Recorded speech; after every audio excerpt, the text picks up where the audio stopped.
Hello guys, good day to all of you. मैं Manoj competition point पे आप सबका स्वागत करता हूं। मित्रों, आज हम लोग नेक्स्ट टॉपिक के बारे में बात करेंगे जिसमें हमारे संविधान में कौन कौन से ऐसे अनुच्छेद हैं जो कि अनुसूचित जाति और अनुसूचित जनजाति के लिए, एससी और एसटी के लिए प्रावधान करते हैं कि जिससे वो समाज में मुख्य धारा में शामिल हो पाए और उनका भी जीवन स्तर ऊंचा हो। इस क्रम में हम लोग आइए देखते हैं। सबसे पहले हम लोग बात करेंगे constitutional articles for schedule caste and schedule tribes. इसमें हम लोग टॉपिक्स जो हम लोग कवर करेंगे उसमें definition of schedule caste, percentage of schedule caste, constitutional articles for schedule caste and schedule tribes, ministry of social justice and empowerment.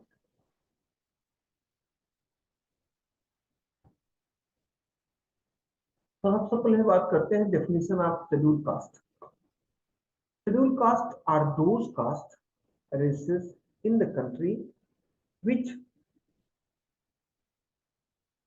that suffer from extreme social, educational and economic backwardness arising out of practice of untouchability and certain others on account of lack of infrastructure, facilities and geographical isolation. इनका सामाजिक, शैक्षिक और आर्थिक स्तर का कम होना इनके तीन बातों के लिए इनके अभिशाप की तरह जुड़ जाता है। जो सबसे पहले जुड़ता है वो है इनका छुआछूत। इनको समाज की मुख्य धारा से अनटचेबिलिटी के रूप में छुआछूत का भाव इनके साथ किया जाता है। इनके पास रहने के लिए प्रॉपर इंफ्रास्ट्रक्चर या संसाधन नहीं होते। जियोग्राफिकल आइसोलेशन हो जाता है, अर्थात भौगोलिक रूप से ये अलग रहते हैं, दूर रहते हैं, या मुख्य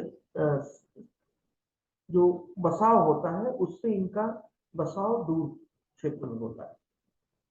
They need special attention for safeguarding their interests for their socio-economic development.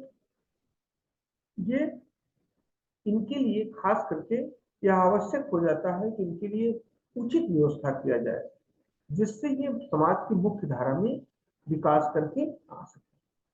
These communities are identified as scheduled caste as per provision contained in clause 1 of Article 341 of the Constitution. Article 341 के तहत अनुच्छेद 341 की class 1 में यह बात रखी गई है कि इस तरह के समुदायों को हम आइडेंटिफाई करेंगे, पहचान करेंगे और उनके लिए स्पेशल प्रोविजन करेंगे जो कि हमारे संविधान में वो जुड़ के बात। नेक्स्ट हम लोग बात करते हैं कॉन्स्टिट्यूशनल मैकेनिज्म। हम लोग बात करेंगे percentage of schedule caste. The C constitute 16.23% of India's population spread all over the country. 2011 के जो जनसंख्या का आंकड़ा रहा उसमें हम लोग देखते हैं कि पूरे भारत की जनसंख्या में 16.23% जनसंख्या ये शेड्यूल कास्ट, अनुसूचित जाति के रूप में है। 80% of them live in the village. 80% उसमें अर्थात जो जनसंख्या 16.23 का है इसका 80% के गांव में निवास करती है। They form more than 1/5 of the population of UP, Punjab, Himachal Pradesh and West Bengal. 4 राज्यों में ये 1/5 जनसंख्या को कवर अप करते हैं। वो 4 राज्य हैं उत्तर प्रदेश, पंजाब, हिमाचल प्रदेश और पश्चिम। इनमें क्रमशः जो जनसंख्या है वो क्रमशः इसी रूप में प्राप्त है। आगे हम लोग बात करते हैं Punjab has the highest proportion of सीज of the state population. Punjab राज्य में सबसे अधिक प्रतिशत में शेड्यूल कास्ट की जनसंख्या है। More than 50% of SC population is concentrated in 5 states: UP, West Bengal, Tamil Nadu, Andhra Pradesh और बिहार। आगे हम लोग बात करते हैं सबसे अधिक जनसंख्या के रूप में उत्तर प्रदेश में 35.1 मिलियन जनसंख्या और परसेंटेज के रूप में सबसे अधिक पंजाब में। नेक्स्ट हम लोग बात करते हैं constitutional mechanism for upliftment of schedule cast के लोगों को के जीवनोत्थान के लिए या उनकी लाइफ को अपलिफ्टमेंट करने के लिए संविधान में कुछ डायरेक्ट प्रोविजन किए गए हैं, जैसे आर्टिकल 17 ये एबॉलिशेस अनटचेबिलिटी। अनुच्छेद 17 सीधे तौर पर छुआछूत को निष्क्रिय करता है या एबॉलिश करता है, उन्हें नष्ट करता है। आर्टिकल 46 सीधे तौर पर उनको उनके शैक्षिक और इकोनॉमिक इंटरेस्ट को बढ़ाता है। It promote the educational and economic interest of the weaker sections of the people, in particular SCs and STs, and to protect them from social justice and all forms of exploitation। अर्थात article 46 इनको शैक्षिक और आर्थिक रूप से संपन्न करने के लिए प्रोविजन करता है, विधान करता है, और ये खास करके शेड्यूल कास्ट और शेड्यूल ट्राइब के लोगों को सामाजिक न्याय और उनके शोषण से उनको सुरक्षित करता है। इसी क्रम में आर्टिकल 335 ये कहता है, states that the claims of the SC and ST shall be taken into consideration consistently with the maintenance of efficiency of administration in the making of appointment to services and posts in connection with the affairs of the union or of state। यहाँ अनुच्छेद 335 सीधे तौर पर schedule caste और schedule tribe को वो व्यवस्था देने का बात करता है जिससे वो निरंतर कंसिस्टेंटली अपने आप को आगे ले आ पाए। अर्थात उनके लिए प्रशासनिक व्यवस्था की बात, प्रशासन में उनकी भागीदारी हो और उनके लिए प्रोविजन किए जाए in the making of appointment to services and post in connection with the affair of the union और ऑफ स्टेट। राज्य सरकार और केंद्र सरकार के अंतर्गत आने वाले सेवा क्षेत्रों में ऊंचे से लेकर निम्न पदों तक इनकी नियुक्ति के लिए व्यवस्था करने की बात सीधे तौर पर अनुच्छेद 335 करता है। इसी क्रम में हम लोग बात करते हैं constitutional mechanism for upliftment of SC में article 330 and article 332 is for reservation of seats in favor of SC and STs in Lok Sabha and Indian Parliament and in the Legislative Assembly of the state। अनुच्छेद 330 के तहत लोकसभा में और अनुच्छेद 332 के तहत राज्य विधानसभाओं में इनके लिए चुनने के लिए या इनको वोट मांगने और चुनाव लड़ने के लिए एक तरह से प्रोविजन किया गया है कि इनके लिए आरक्षण रखा गया है कि ये चुनाव लड़ें और इस मात्रा में लोकसभा और विधानसभा में अपनी उपस्थिति दर्ज करें। Under part 9(9) relating to the panchayat and part 9(a) of the constitution relating to the municipalities, reservation for SC, ST in local bodies has been planned and approved। संविधान के भाग 9 और भाग 9(a) के तहत ये व्यवस्था किया गया है कि पार्ट 9 या भाग 9 में पंचायतों के तहत तथा भाग 9(a) में नगर पालिकाओं में चुनाव लड़ने के लिए या लोकल बॉडीज इलेक्शंस के लिए SC और ST का आरक्षण की व्यवस्था दी।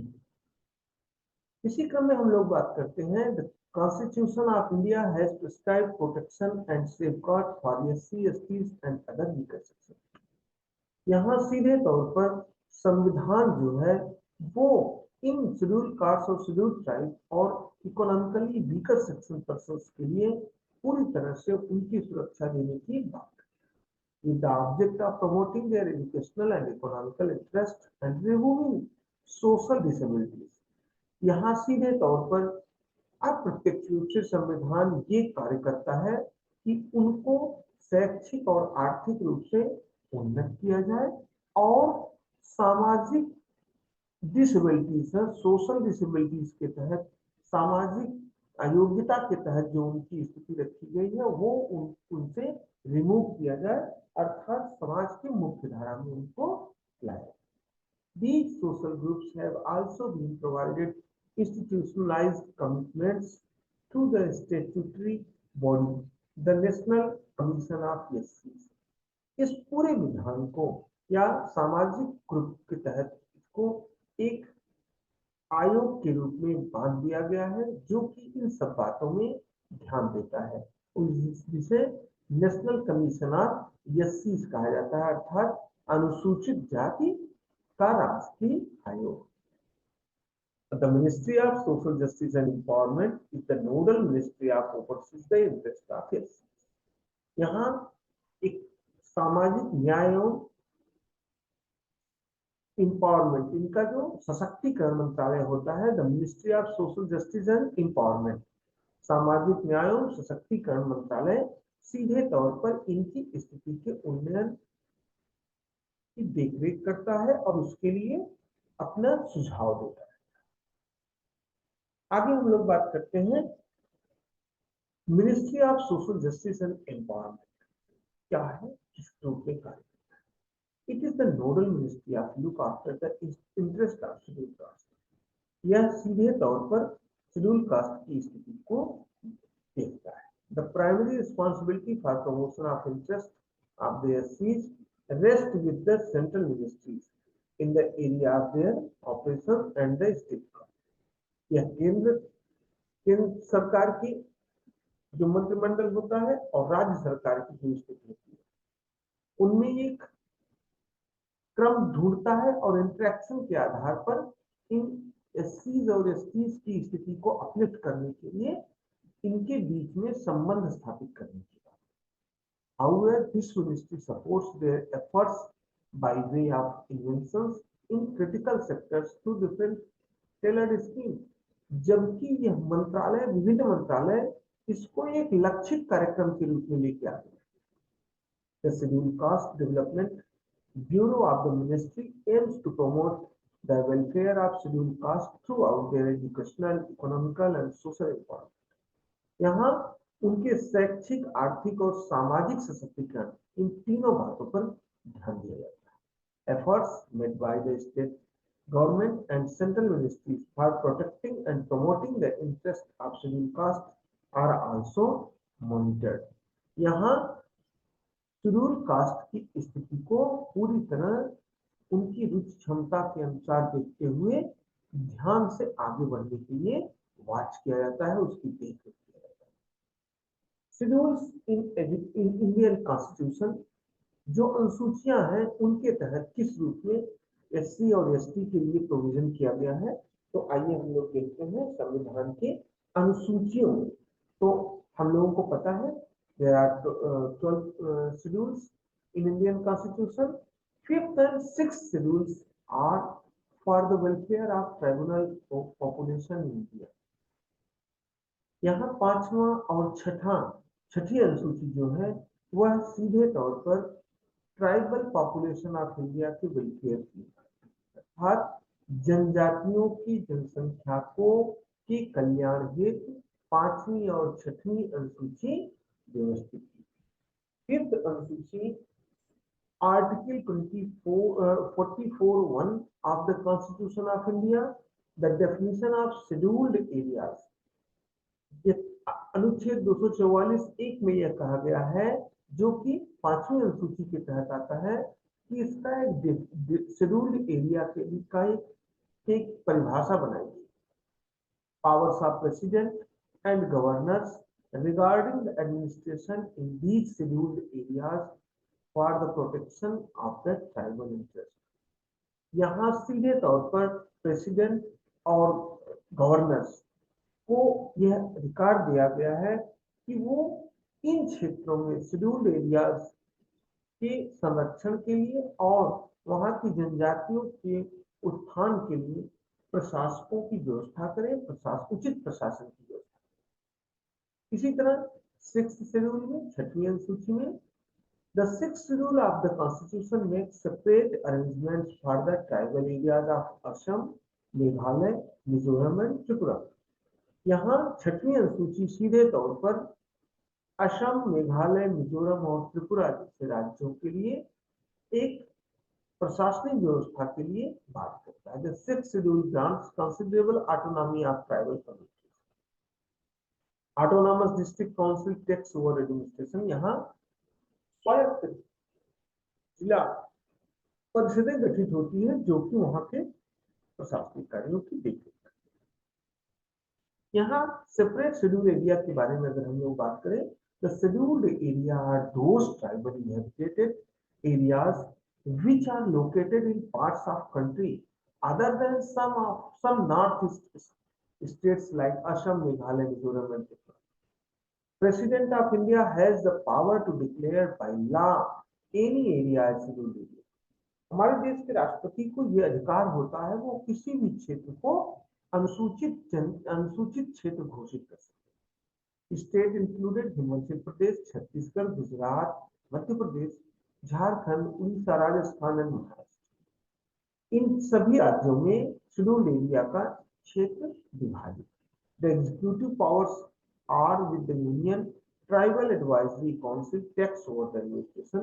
यहाँ जनजाति कल्याण परिषद या जनजाति सलाह परिषद इसमें कुशल प्रशासनिक व्यवस्था देखने का कार्य करता है। आइए हम लोग अब बात करते हैं आगे। Provision as the administration of tribal area in the state of Assam, Meghalaya, Tripura and Mizoram. Autonomous district and autonomous regions. Subject to the provision of this paragraph, the tribal area in each item, third part, first, second and second day, and in part 3 of the table appended to paragraph 20 of this schedule shall be an autonomous district.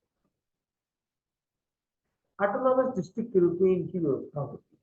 If there are different scheduled tribes in an autonomous district, the governor may, by public notification, divide the areas inhabited by them into autonomous regions. इस autonomous district में भी autonomous regions के आधार पे कई डिवाइडेशन हो सकते हैं, जहां different scheduled tribes एक ही autonomous district में अगर होंगे तो उसके लिए हम अलग-अलग क्षेत्र घोषित किए जाएंगे। The governor may be, by public notification, exclude any area, create a new autonomous district, increase the new of any autonomous district, diminish the area of any autonomous district, unite two or more autonomous districts or parts thereof so as to form one autonomous district. इस तरह कई तरह के areas को इनको बांटने, नए बनाने का, एक दूसरे से ज्वाइन करने का पूरा अधिकार वहां के गवर्नर को है। Provision of position of north eastern state, इस रूप में हम लोग देखते हैं कुछ जो राज्य बच जाते हैं नॉर्थ ईस्ट के। On the other hand Manipur, Nagaland and Arunachal Pradesh, do not specifically mentioned in the provision of the fifth schedule are deemed to have been included under the purview of the fifth schedule. These three states, because of their rigorous problem with the union, got an ambiguous position in between the two schedules. Nagaland was removed from sixth schedule by Act of Nagaland 1962. यहाँ छठी अनुसूची में से नागालैंड को 1962 में बाहर कर दिया गया था क्योंकि वहां इस तरह की प्रोविजन नहीं चलता। Article 371A, 371G, which confers autonomy provision for the Nagaland and Mizoram respectively. Article 371C relates only to the hill areas of Manipur. What are scheduled tribes? किस तरह शेड्यूल्ड ट्राइब्स की बात होती है, आइए हम लोग बात करते हैं। Article 366(25) define scheduled tribes as such tribes are tribal communities are parts of our group within such tribal or tribal communities as are deemed under Article 342 to be scheduled tribes for the purposes of this Constitution. Article 342, the criterion followed for specification of the community as scheduled tribes are indications of primitive traits, distinctive culture, geographical isolation, shyness of contact with the community at large, and backwardness. Parliament may by law include in or exclude community or individual from the list of scheduled tribes.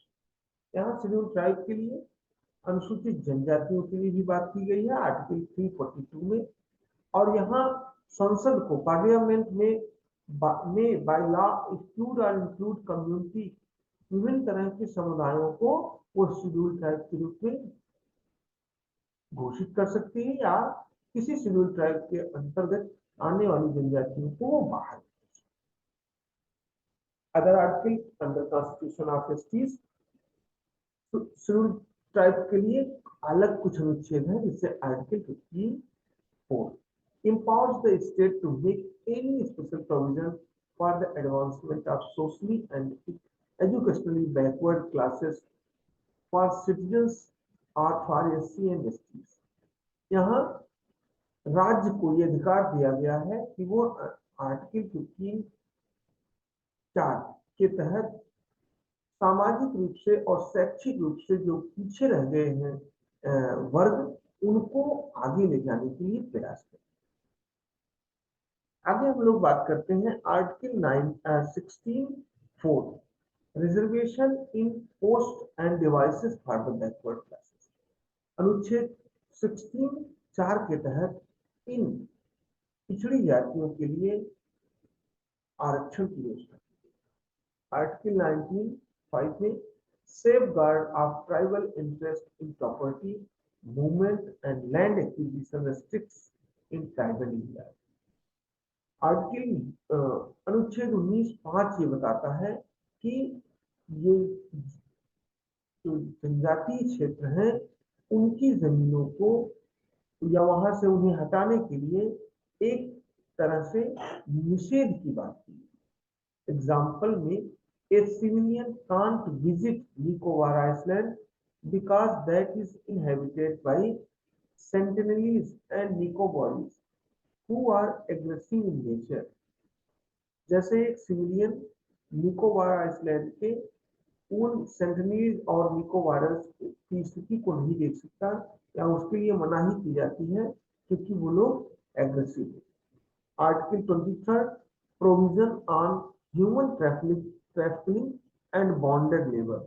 अनुच्छेद 23 यह व्यवस्था करता है कि कहीं से भी बाल मजदूरी की स्थिति न आए और मानव व्यापार की बात है। Human trafficking and bonded labour, बंधुआ मजदूरी की रोक करता है। नेक्स्ट बात होती है land alienation means taking the land of tribes and making tribal alienated from their own land. उनकी जमीनों को लेकर हमें ऐसे क्षेत्रों को डेवलप नहीं करना है। A leading decision on the subject was passed by the Supreme Court in Samatha, VS State of Andhra Pradesh। समर्था और बनाम आंध्र प्रदेश सरकार के बीच में जो निर्णय हुआ था, which made laws for the protection of land for the tribal livelihood। जनजातीय क्षेत्रों के भूमि को किसी भी कारणवश अधिग्रहित करने से रोका जाएगा। ये सामथा और state government of Andhra Pradesh के तहत सुप्रीम कोर्ट ने ये निर्णय दिया। Forest right act 2060 grants for forest land and produce to the tribals. ये जंगल की जमीन के लिए ग्रांट उपलब्ध कराती है जिससे वहां की जनजातियों का उत्थान हो सके। इसके तहत फॉरेस्ट राइट एक्ट 2006 घोषित हुआ था, अर्थात वन अधिकार अधिनियम 2006। नेशनल फॉरेस्ट पॉलिसी 1952, 1980, 1988 इस क्रम में आई और इसके लिए प्रोविजन हुए। आइए हम लोग इसको समराइज करते हैं, जिसको मैंने हिंदी में इसे कुछ स्लाइड्स के रूप में कन्वर्ट करने का प्रयास किया है। इसमें हम लोग पूरा जितना पढ़ाई की है अब तक उसको हम लोग कंक्लूड करेंगे।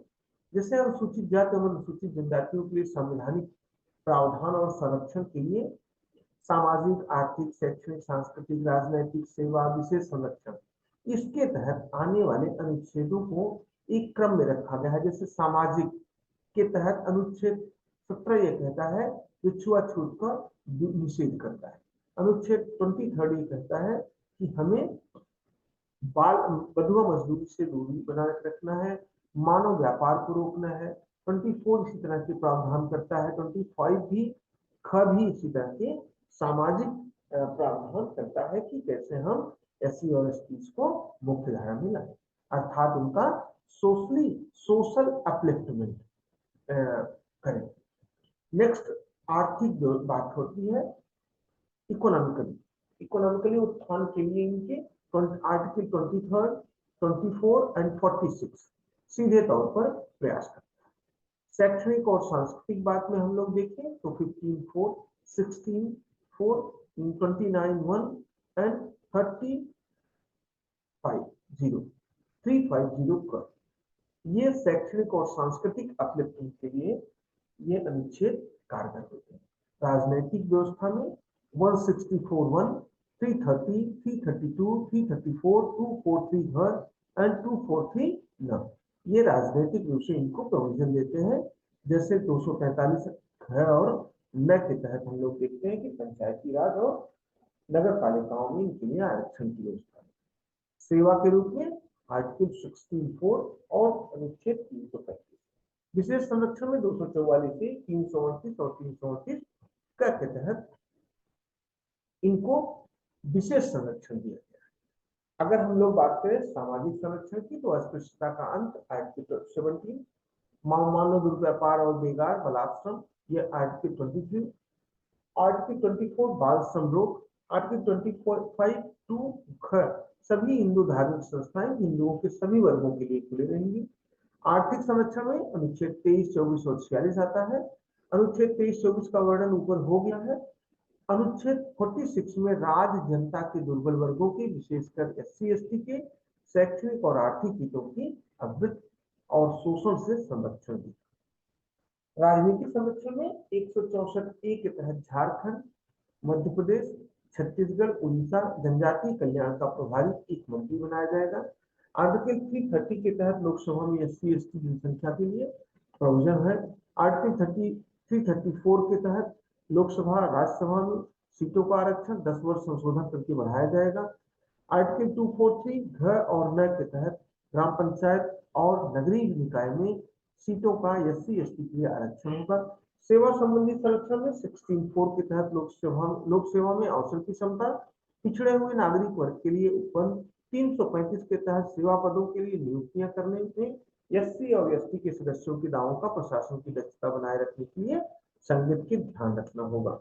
नेक्स्ट शैक्षणिक और सांस्कृतिक में आर्टिकल 54 सामाजिक शैक्षणिक दृष्टि पिछड़े वर्गों या एससी एसटी के उन्नति के लिए विशेष प्रावधान।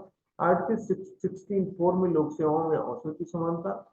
29(1) के तहत अपने विशेष भाषा लिपि या संस्कृति को बनाए रखने का अधिकार। आर्टिकल 350 के तहत प्राथमिक स्तर पर मातृभाषा में शिक्षा की पर्याप्त सुविधाओं। विशेष संरक्षण में आर्टिकल 244 5वीं अनुसूची के उपबंध असम, मेघालय, त्रिपुरा, मिजोरम राज्यों से भिन्न हो किसी राज्य को एससी एसटी प्रशासन और नियंत्रण की बात की। अनुच्छेद 338 के तहत राष्ट्रीय अनुसूचित जाति आयोग, अनुच्छेद 338 के तहत राष्ट्रीय अनुसूचित जनजाति आयोग का गठन किया। Thank you. अब हम लोग इसको क्रमशः हिंदी और इंग्लिश में हमने स्लाइड के माध्यम से बताने की कोशिश की है। मैं चाहूंगा कि आप लोग इसको देखें, पढ़ें और अपने लिए सार्थक बनाएं और वीडियो को जहां तक हो सके अपने दोस्तों को शेयर भी करें, लाइक करें और सब्सक्राइब